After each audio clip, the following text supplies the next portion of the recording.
ఎంత time Ashok? Okay 5 minutes. మనం లేచి నుంచున్నాం కదా, కాళ్ళు ఎప్పుడు పడుతున్నాయి? ముసలి మమ్మల్ని ఎందుకు ఇబ్బంది పెడతారు?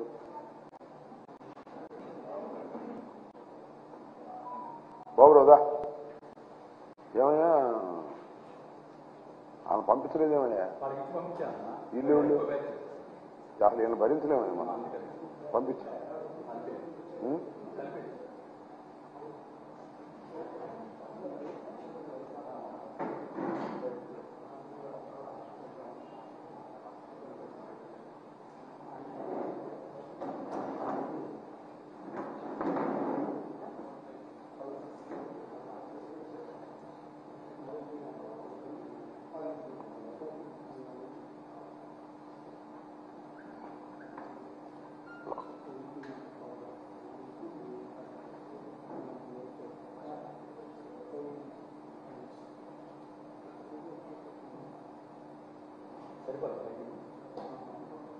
కాకపోయినా వాళ్ళ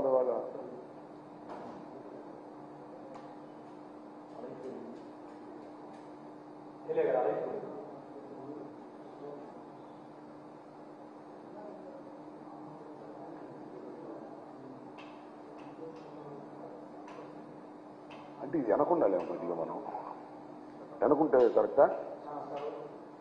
ఓకే జరపాలి, ఇటు సరిపోతా?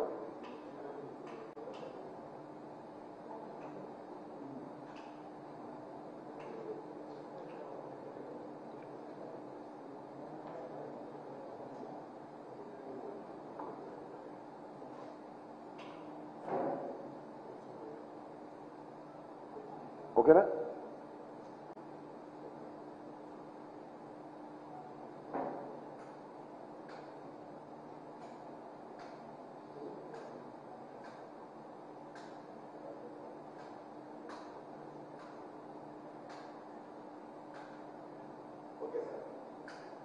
ఓకే. రాష్ట్ర మాజీ ముఖ్యమంత్రి, తెలుగుదేశం పార్టీ అధినేత నారా చంద్రబాబు నాయుడు గారిపై వైఎస్ఆర్ కాంగ్రెస్ పార్టీ కావాలని ఆర్టిఫిషియల్ ఇంటెలిజెన్స్ ద్వారా దుష్ప్రచారం చేస్తుందని చంద్రబాబు నాయుడు గారు మాట్లాడుతూ ఉన్నారు. వైఎస్ఆర్ కాంగ్రెస్ పార్టీ ఓటమి భయంతోనే ఈ రకమైనటువంటి దుష్ప్రచారాన్ని వైఎస్ఆర్ కాంగ్రెస్ పార్టీ చేస్తుందనేటువంటి మాట నారా చంద్రబాబు నాయుడు గారు పదే పదే మాట్లాడుతూ ఉన్నారు. ఇంకా రెండో అంశం ఏమిటంటే, సాక్షాత్తు ప్రధానమంత్రి వచ్చి ఆంధ్రప్రదేశ్లో చిలకలూరిపేటలో మీటింగ్ పెడితే కనీసమైన భద్రత కూడా కల్పించలేకపోయింది ప్రభుత్వం, పోలీసు యంత్రాంగం అనేటువంటి ఒక దుష్ప్రచారాన్ని ప్రారంభించారు. చంద్రబాబు నాయుడు గారి మీద ప్రత్యేకంగా ఈ రాష్ట్రంలో, ఈ దేశంలో దుష్ప్రచారం చేయాలా? లేదు ఆర్టిఫిషియల్ ఇంటెలిజెన్స్ ద్వారా దుష్ప్రచారం చేయాలా? భారతదేశ రాజకీయాల్లో నారా చంద్రబాబు నాయుడు గారంత అనైతికమైన రాజకీయవేత్త ఎవ్వరూ లేరు. అంతేకాకుండా ఈజ్ ఎ మ్యానిపులేటర్, ప్రజానాయకుడు కాదు. అనేక మోసాలు చేసి అధికారాన్ని నిలబెట్టుకోవడానికి ప్రయత్నం చేసేటటువంటి ఒక నీచమైన మనస్తత్వం కలిగినటువంటి వ్యక్తి అనేది చాలా స్పష్టంగా ఎస్టాబ్లిష్ అయిపోయినటువంటి ఫ్యాక్ట్. ఆయన మీద మన ఆర్టిఫిషియల్ ఇంటెలిజెన్స్ నాకు అర్థం కాదా?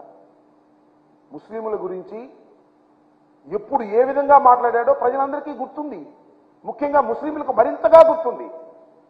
నేను మనవి చేస్తున్నా, ఇవాళ ఈ రాష్ట్రంలో భారతీయ జనతా పార్టీతో పొత్తు పెట్టుకున్నటువంటి సైకిల్కి ఓటు వేస్తే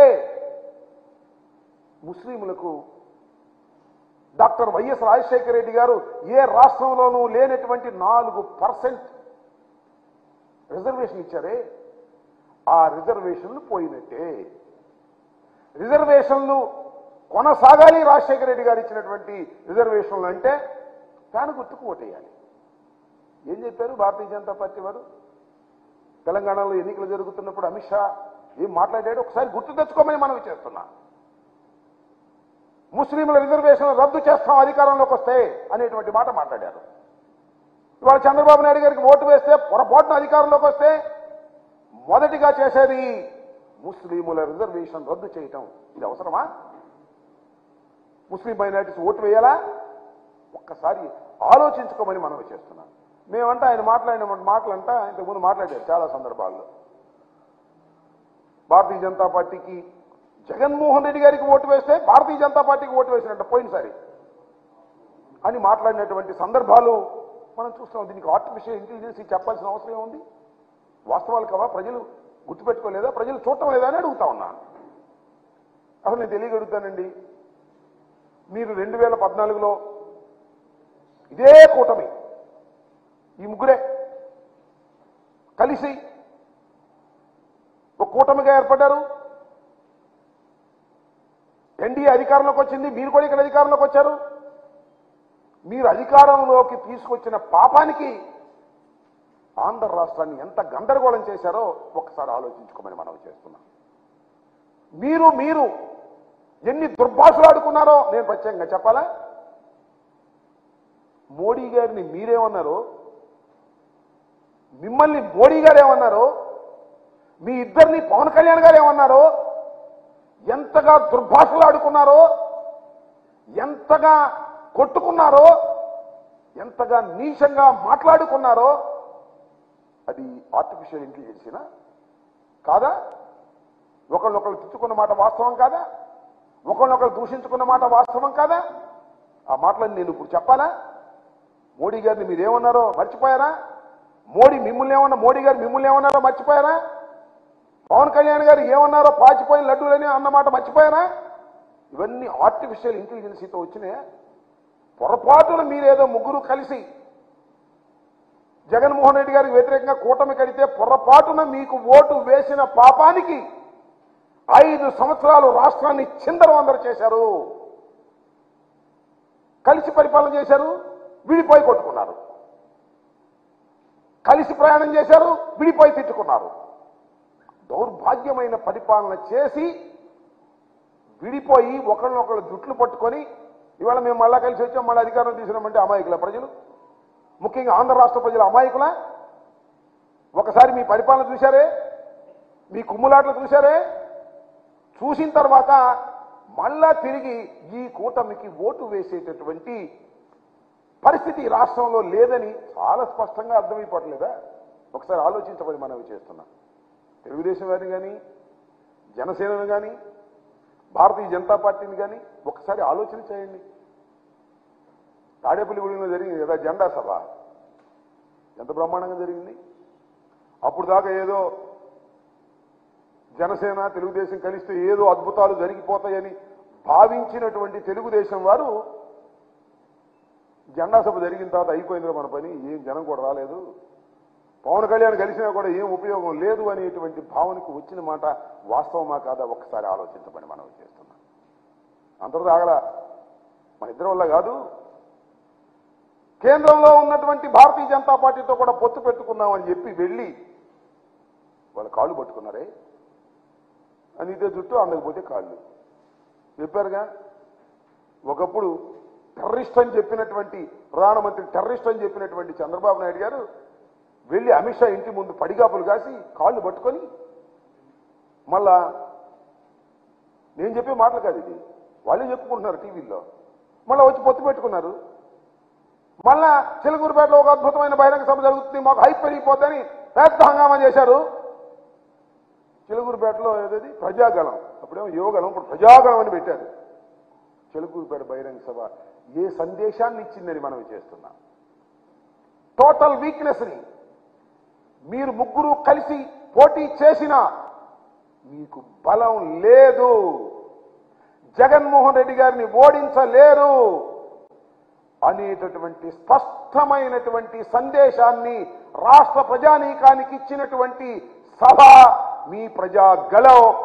ప్రధానమంత్రి వచ్చి మాట్లాడినటువంటి ఆ సభ తర్వాత కూడా మీకు హైప్ రాలేదు, ప్రజలు మిమ్మల్ని నమ్మేటటువంటి పరిస్థితి లేదు.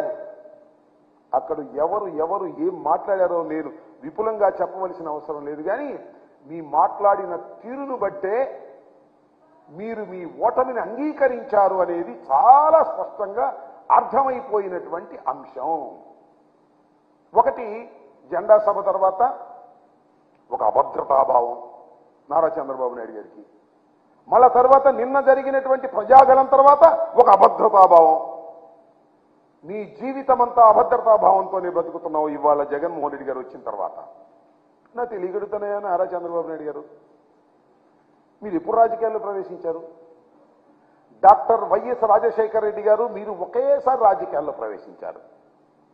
డాక్టర్ వైఎస్ రాజశేఖర రెడ్డి గారు జగన్మోహన్ రెడ్డి గారి తండ్రి. ఆయన కుమారుడు దురదృష్టవశాత్తు ఆయన మరణించాడు. ఆయన కుమారుడు పార్టీ పెడితే అప్పుడు ఎప్పుడో పెట్టిన రాజకీయ పార్టీ, అప్పుడు ఎప్పుడో రాజకీయాల్లోకి వచ్చావు నువ్వు. నీ కుమారుడి వయసున్న రాజశేఖర రెడ్డి గారి కుమారుడితో సింగిల్గా రాలేకపోతున్నావే, ఇది నీ వైఫల్యం కాదా? ఇది నీ అభద్రతాభావం కాదా? ఇద్దరితో కలిసి రావడానికి కూడా అభద్రతాభావం, ముగ్గురితో కలిసి వస్తున్నావు అప్పుడు అభద్రతాభావమే. ఇంకెవరు లేరు, లేదా అని కూడా కలుసుకుంటావు కొన్ని నలుగురు ఉంటే. నీ మొత్తం రాజకీయం అంతా ఈ 5 సంవత్సరాలు అభద్రతాభావంతోనే బతుకుతూ ఇవాళ అంటాడు భద్రత లేదంట. ప్రధానమంత్రి గారు వస్తే భద్రత చూపించలేదంట రాష్ట్ర ప్రభుత్వం, పోలీసు యంత్రాంగం. ఏమైనా తెలియగెడతాను నారా చంద్రబాబు నాయుడు గారు, మీరు చాలా అనుభవజ్ఞులు కదా, 40 సంవత్సరాల పైచులకు రాజకీయ చరిత్ర ఉంది కదా, 14 సంవత్సరాలు ముఖ్యమంత్రిగా చేశారు కదా, ఎన్నో మహానాడులు తీర్చిదిద్దారు కదా, ఎన్నో బహిరంగ సభలు నిర్వహించారు కదా. జగన్మోహన్ రెడ్డి గారు కానీ ఎక్కువ బహిరంగ సభ చేశావు నువ్వు నీ జీవితంలో. నీ దుంపదేగా ప్రధానమంత్రి వస్తుంటే మైకు కూడా సరి చేసుకోలేని వాడివి, మైకు కూడా ప్రధానమంత్రి మాట్లాడేటప్పుడు వినిపించుకోకుండా పోతే అది భద్రతా వైఫల్యమా? That is not your negligence. అది నెగ్లిజెన్స్ కాదా? అది నీ అభద్రతాభావం కాదా? ప్రజాగళంలో మైకు మూగబోయింది అంటే అది అపశకునము కాదా? అది నీ ఓటమికి దారి తీస్తుందని అర్థము కాదా? ఒక్కసారి ఆలోచించుకోమని మనవి చేస్తున్నా. ప్రజాగళంలో నువ్వు ఏర్పాటు చేసుకున్నటువంటి ఒక రాజకీయ మీటింగ్లో మైకు సరిగా పనిచేయకపోతే, ఆ మిక్సింగ్ ప్రజల మధ్యన ఎక్కడో తీసుకెళ్లి పెడితే, అది పని చేయకపోతే అది భద్రతాలోపం అని ప్రభుత్వాల మీద నెట్టేస్తున్నావే. ఏమిటి దౌర్భాగ్యమైనటువంటి పరిస్థితి? అసలు నువ్వు మాట్లాడుతున్నప్పుడు కానీ, పవన్ కళ్యాణ్ గారు మాట్లాడుతున్నప్పుడు కానీ, మోడీ గారు మాట్లాడుతున్నప్పుడు కానీ చైర్లన్నీ ఖాళీగా ఉన్నాయే. ఎందుకు ఖాళీగా ఉన్నాయి? అది కూడా ప్రభుత్వ భద్రత లోపమా? ఇది సరుకు లేకే కదా, నీ పార్టీకి సరుకు లేదు, ముగ్గురు కలిసినా సరుకు లేదు, జనం రాలేదు, చైర్లన్నీ ఖాళీగా ఉన్నాయి.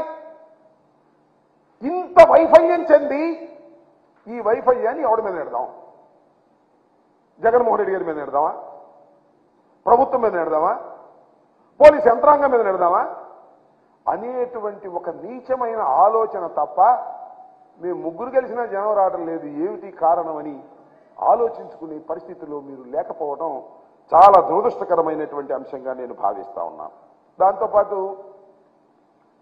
ఎక్కడ చూసినా పుస్తకాల మీద జగన్మోహన్ రెడ్డి గారి బొమ్మేనంట. అదేంటి ఇళ్ల పట్టాలు ఇచ్చిన దాని మీద జగన్మోహన్ రెడ్డి గారి బొమ్మేనంట. స్కూల్ బ్యాగుల మీద జగన్మోహన్ రెడ్డి గారి బొమ్మేనంట. అవును, అవి చెరపగలవేమో, కానీ నువ్వేదో అయ్యి చేసి అయ్యేమన్నా చెరిపేస్తావేమో దొంగచాటు వెళ్ళి. కానీ నువ్వు మర్చిపోతున్నావయ్యా నారా చంద్రబాబు నాయుడు గారు, you are a very very senior politician. మేము ఒప్పుకుంటాం. నువ్వు రాజశేఖర రెడ్డి గారితో పాటు రాజకీయాల్లోకి వచ్చినటువంటి వ్యక్తివి. చాలా చూసావు, చాలా చక్రాలు తిప్పానని చెప్పావు. That is all artificial intelligence. అప్పుడు లేకపోయినా ఇది మ్యానిపులేటర్. నీకు ఒక్కడి మనవి చేస్తున్నా, ఈ పుస్తకాల మీద బొమ్మలు చూస్తున్నావు లేదా పట్టాల మీద బొమ్మలు చూస్తున్నావు, మరిచిపోకు. రాజశేఖర రెడ్డి కుమారుడు జగన్మోహన్ రెడ్డి ప్రజల గుండెల్లో బొమ్మ ఉన్నాడయా, పిచ్చోడా, గుర్తుపెట్టుకో. 5 సంవత్సరాల పరిపాలనలో ప్రజలకు మేలు చేసి 30 లక్షల మందికి పట్టాలిచ్చి సంక్షేమ కార్యక్రమాలు నిర్వహించి ప్రజల గుండెల్లో బొమ్మలా నిలిచిపోయినటువంటి వ్యక్తిని చెరపటం నీకు సాధ్యపడిద్దా అని అడుగుతా ఉన్నా. ముగ్గురు కాదు, 1 కోటి మంది ఏకమైన జగన్మోహన్ రెడ్డి గారు ప్రజల గుండెల్లో ఏర్పాటు చేసుకున్నటువంటి చిత్రాన్ని చెరపలేరెవరు? అది నువ్వు చూస్తావు, తొందరలో చూస్తావు. జూన్ 4 కదా, జూన్ 4వ తారీఖున చూస్తావు. ఒక్కసారి ఓపెన్ చేసిన తర్వాత ప్రజలు నొక్కిన ఫ్యాన్ బటన్స్ చూసిన తర్వాత అప్పుడు గుండె ఆగుతుంది. నీకు గుర్తుపెట్టుకోమని మనం చేస్తున్నా. ఎన్ని కుట్రలు కుతంత్రాలు చేసినా, ఎల్లో మీడియా ఉందని రోజు దుష్ప్రచారం చేసినా, జగన్మోహన్ రెడ్డి గారి మీద బుట్టలు బుట్టలుగా బురద జల్లినా, మీ రామోజీరావు లేదా మీ ఆంధ్రజ్యోతి రాధాకృష్ణ, TV5 నాయుడు ఎంతమంది ఎన్ని బురదలు జల్లినా ప్రజల గుండెల్లో ఉన్నటువంటి జగన్మోహన్ రెడ్డి గారి బొమ్మని చెరపటం ఎవడి సాధ్యమో కాదని మనవి చేస్తున్నా. చేతగాని వాళ్ళు చేసే పనులన్నీ చేస్తున్నారు. ఎవడి మీదో నెట్టేసేది. నడవలేక దారి ఒకడన్నా అంటే ఒకడెవడు వెనక. ఆ సామెతిగా నీకు ప్రజలు రాకపోతేను, నీ మైకు పనిచేయకపోతేను ఎవడి మీదో నెట్టేసేయాలనేటువంటి దుర్బుద్ధి వాళ్ళంతా ఆ ఆంధ్రజ్యోతి ఈనాడులో వైఫల్యం, భద్రతా వైఫల్యం అని ఓ పుంకాలుగా వాళ్ళు వీళ్ళు స్టేట్మెంట్ ఇచ్చి అవి చూపించి అసలు చిలకూరుపేటలో ప్రజాగలం అట్టర్ ఫ్లాప్ అయిందనేటువంటి విషయం ప్రజలు అనుకుంటుంటే దాన్ని దోవ మరలించాలనేటువంటి ప్రయత్నం చేయటం చాలా దురదృష్టకరమైనటువంటి అంశంగా నేను ఈ సందర్భంగా చెప్పదలుచుకున్నాను. రాబోయే రోజుల్లో కోర్స్ త్వరలోనే ఎన్నికలు జరగబోతున్నాయి. కోడ్ కూడా స్టార్ట్ అయింది. కాబట్టి రాబోయే కాలంలో జరిగేటటువంటి ఈ ఎన్నికల్లో వైఎస్ఆర్ కాంగ్రెస్ పార్టీ అఖండమైన 175 సీట్లు గెలుచుకొని ముందుకు వెళ్తుందని ఈ సందర్భంగా నేను చెప్పదలుచుకున్నాను. మాకేం పని.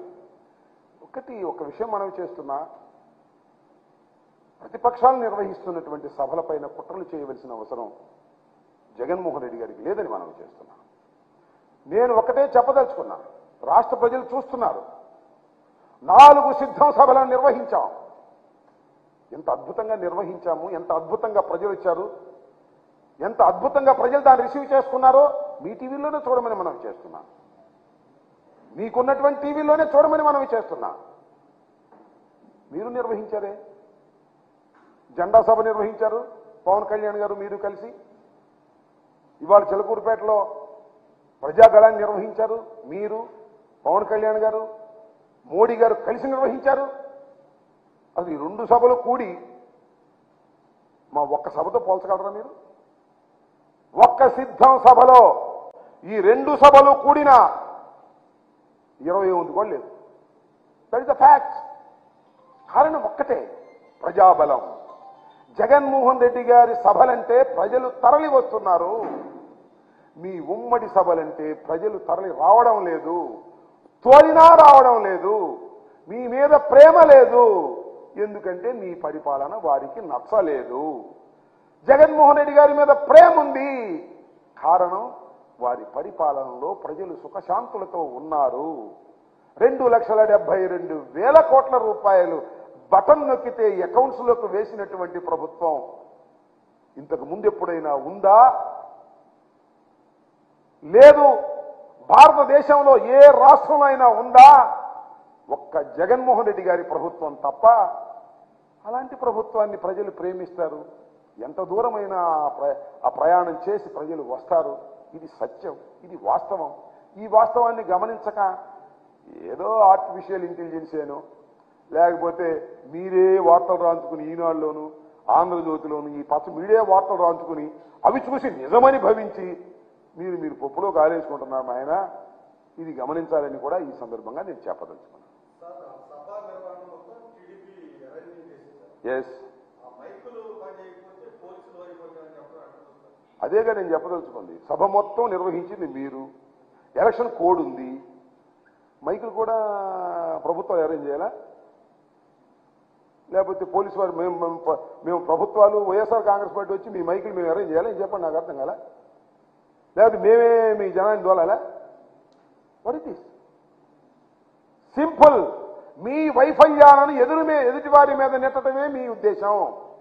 మీ అభద్రతా భావాన్ని ఎదుటివారి భద్రత లేదనేటువంటి మాటలు మాట్లాడుతున్నారు. చేతగాని మాటలు మాట్లాడుతున్నావు Chandrababu.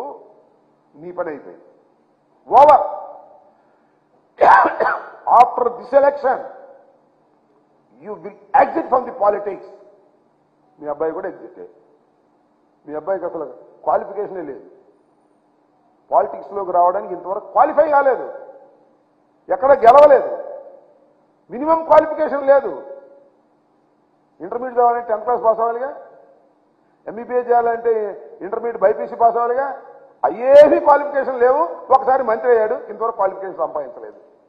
So after this election రా Chandrababu Naidu garu will exit from the politics. వారితో పాటు వారి కుమారుడు కూడా శ్రీమద్ రమారమణ గోవిందే అని ఈ సందర్భంగా చెప్పదలుచుకున్నాను. వాళ్ళ ఇష్టం. కాంగ్రెస్ పార్టీ నుంచి షర్మిలమ్మ గారు కడప నుంచి పోటీ చేయొచ్చు, భారతదేశంలో ఎక్కడి నుంచైనా పోటీ చేయొచ్చు. That is left the Congress party. చాలా చిత్రమైన కామెంట్ చేశారు ప్రధానమంత్రి గారు, కాంగ్రెస్ పార్టీ మేము ఒకటేదని. ఇలా ఉంటాయి రకరకాల. ముందు మీరు అది నేను చెప్తుగా అవసరం లేదు, కానీ అసలు ఆ రోజు చంద్రబాబు నాయుడు గారు ఏం మాట్లాడారో, పవన్ కళ్యాణ్ గారు ఏం మాట్లాడారో, మోడీ గారు ఏం మాట్లాడారో, 3 కలిపి చూడండి ఎంత అద్భుతంగా ఉంటాయో. నేను ప్రత్యేకంగా చెప్పాల్సిన అవసరం లేదు. సో ఎవరు ఎక్కడి నుంచైనా పోటీ చేసేటటువంటి అవకాశం ఉంది, వారికి హక్కు ఉంది. ఎక్కడి నుంచి ఎవరైనా పోటీ చేయొచ్చు. కాంగ్రెస్ పార్టీ అనేది మన రాష్ట్రంలో ఏమీ లేకపోయినా జాతీయ పార్టీగా, ఒకప్పుడు అధికారం చలాయించిన పార్టీగా, ఇవాళ డిపాజిట్లు కూడా రానటువంటి పార్టీ, ఒక్క సీటు కూడా లేదు. ఎక్కడ డిపాజిట్లు ఇచ్చిన సంగతి కూడా నాకు గుర్తులేదు. 2019లో పోటీ చేసినప్పుడు ఎక్కడ డిపాజిట్ వచ్చిందా? ఎక్కడ డిపాజిట్ వచ్చినట్టు కూడా నాకు గుర్తులేదు. సబ్జెక్ట్ కరెక్షన్ ఎక్కడన్నా 1-2 చోట్ల వచ్చిందేమో నాకు తెలియదు.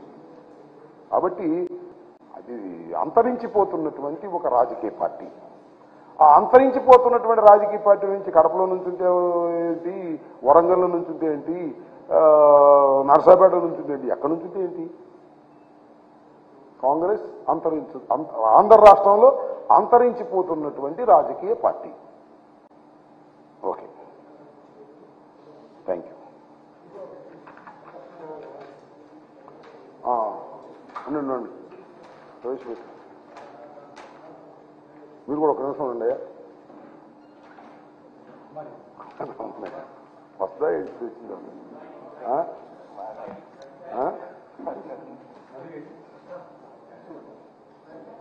వచ్చి బరోబర్ ఏడవుతుంది కదా. పర్లేదు, ఏముంది, ఏమైంది?